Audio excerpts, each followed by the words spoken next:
Finalmente, vamos ahora con la implantación. Entonces, la implantación es el proceso mediante el cual el embrión se introduce en la capa funcional del endometrio, donde permanecerá durante toda la gestación. Para que pueda ocurrir este proceso de implantación, es necesario que el endometrio esté preparado para recibirlo y que el embrión abandone la zona pelúcida, que es lo que vimos en unas pláticas previas. Entonces, obviamente, este endometrio está preparado por el efecto hormonal que vimos previamente con la progesterona. La eclosión del, del blastocisto, quedamos que se da en el día 5 más menos 1 después de la fertilización. El blastocisto, incluido en la zona pelúcida, llega a la cavidad uterina y flotará en ella 1 o 2 días previos. Eso lo vimos previamente. La eclosión, o sea, su salida fuera de la zona pelúcida, sucede porque el crecimiento celular se ha hecho a expensas del número de células y no de su tamaño. Entonces, esto es importante porque quedamos que, aunque se siguen multiplicando, las células son más, pero no aumentan su tamaño. Entonces, tratan de mantener siempre la misma medida, ¿no? El contenido celular es tan grande, ya a estas alturas, que ya no cabe dentro del blastocisto y tiene que salir al exterior de manera similar a como lo hace un ovíparo de su cáscara. Entonces, por eso se le llama eclosión, como que rompe esa estructura y ya es libre. El blastocisto contiene aproximadamente 300 células, pero ya para el día 6 mide entre 400 y 900 micrómetros de diámetro y contiene aproximadamente 3000 células, por lo que ocurre la eclosión. Entonces dijimos, es como si ya no cupiera dentro y necesita salir o eclosionar. Tenemos aquí la estructura nuevamente. Todavía cuando el blastocisto tiene su zona pelúcida, el trofoblasto, aquí tenemos ya el embrioblasto, esta zona que es el blastocele inicialmente. Después podemos ver aquí cómo va eclosionando o va saliendo o va rompiendo precisamente esa zona pelúcida hasta que va saliendo y se libera por completo. Existe algo que se llama el precontacto. Entonces, este periodo es donde el embrión no ha invadido el tejido endometrial y permanece inmóvil dentro de la cavidad uterina. Está la aposición y en esta fase implica esa estrecha asociación del blastocisto con el endometrio y en los humanos ocurre con mayor frecuencia en el tercio superior de la pared posterior del útero. Posteriormente está la adhesión y en esta comprende el anclaje firme a una parte del embrión llamada trofoblasto en el endometrio, el cual se transforma de un estado no receptivo a uno receptivo. Y finalmente está la invasión. En la invasión, este proceso ocurre en el día aproximadamente en el 8 y es cuando el embrión entonces ahora sí se mete dentro del endometrio y se caracteriza por ser un proceso que responde a la acción de enzimas debido a que las células del trofoblasto invaden al endometrio.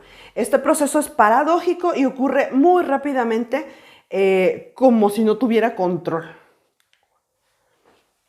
Entonces, una vez que el embrión ha abandonado la zona pelúcida o ha salido o ha eclosionado, el trofoblasto comienza a producir colagenasa, streptomelicina y activador de plasminógeno que facilitan esa adhesión del embrión al endometrio y entonces ahí ya se puede iniciar la implantación. Una vez ya que está adherido al trofoblasto, comienza a proliferar sus células y forma dos capas.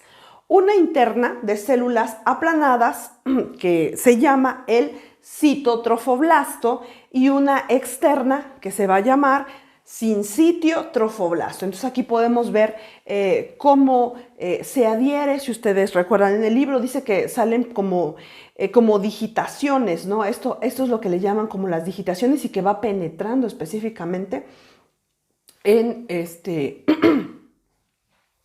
en la porción del útero.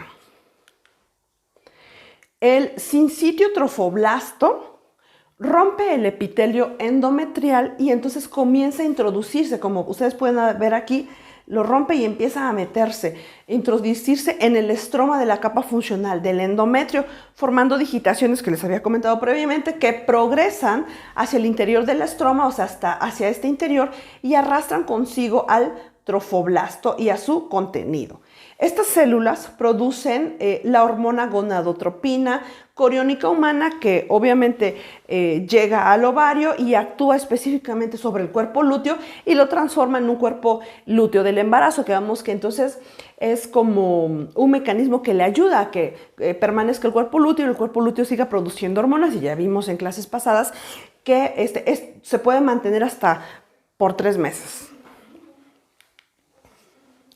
El día 8 más menos 1, la mayor parte del saco trofoblástico ya está albergado en el estroma y solo una parte está fuera del epitelio endometrial, como se puede ver aquí.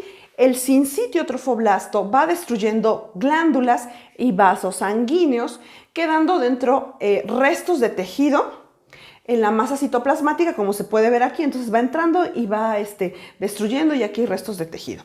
Entonces, y se observan espacios denominados lagunas o espacios laniculares. Vamos a ver que después estos espacios se unen.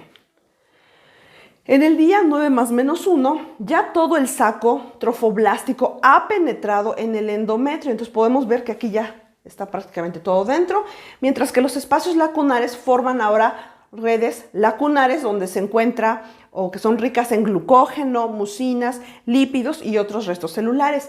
En la periferia del trofoblasto comienza a proliferar y acumularse células trofoblásticas que forman o que formarán las vellosidades coriónicas primarias.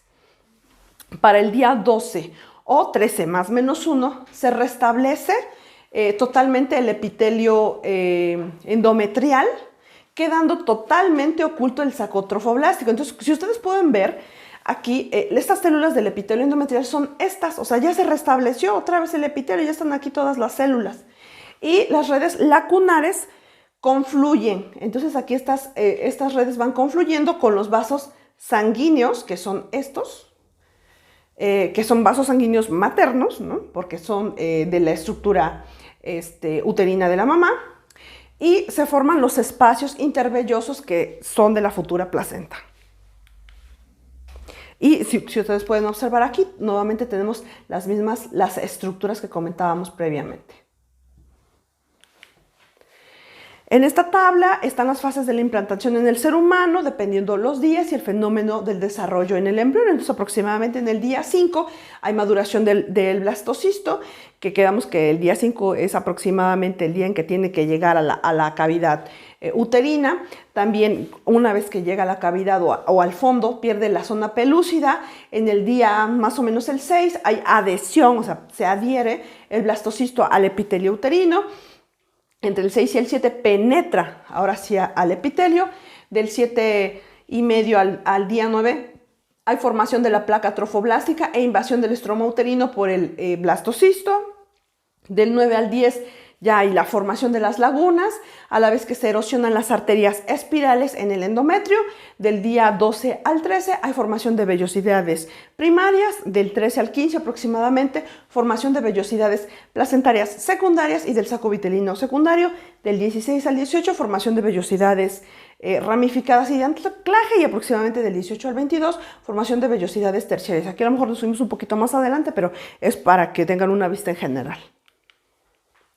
Ahora vamos con la reacción decidual, ¿no? Entonces, lo que les acabo de decir es todo ese proceso que lleva a cabo el blastocisto. Ahora vamos a ver que también el endometrio tiene una reacción, y esta reacción se llama reacción decidual. Entonces, se inicia en el sitio de la implantación, o sea, justo en donde se está implantando. Las células del endometrio se vuelven poliédricas, o sea, empiezan a cambiar primero su forma y producen glucógeno, mucina y lípidos. Todo el endometrio se decidualiza, o así se le llama a estos cambios que tiene. Entonces va a formar la decidua. Esta decidua va a haber una basal, una capsular y una parietal.